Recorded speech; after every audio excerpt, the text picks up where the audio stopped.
Dahil sa maling desisyon nga nito ni Ricardo na ilipat nga ito nga si Victor sa maximum security detention ay magkakaroon nga ng problema at magkakaroon naman nga ng pagkakataon ang mga Zapras na itakas nga si Victor dahil na nga rin ito nga ang pagkakataon na nga nila na ilalabas nga ito nga si Victor at agad nga nilang nalaman ito mula nga sa traidor na si Pia.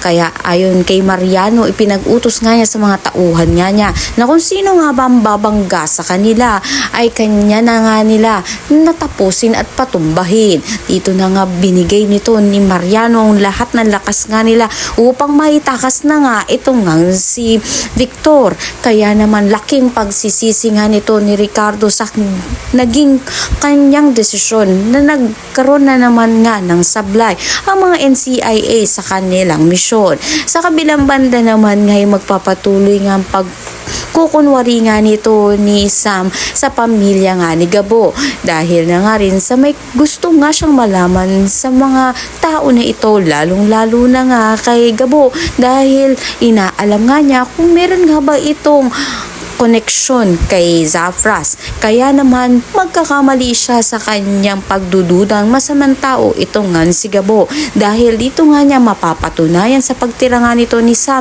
na mabuting tao itong nga si Gabo at magiging kasangga niya ito. Kaya naman pakatutukan natin ang kaganapan. Maraming salamat sa iyong panood.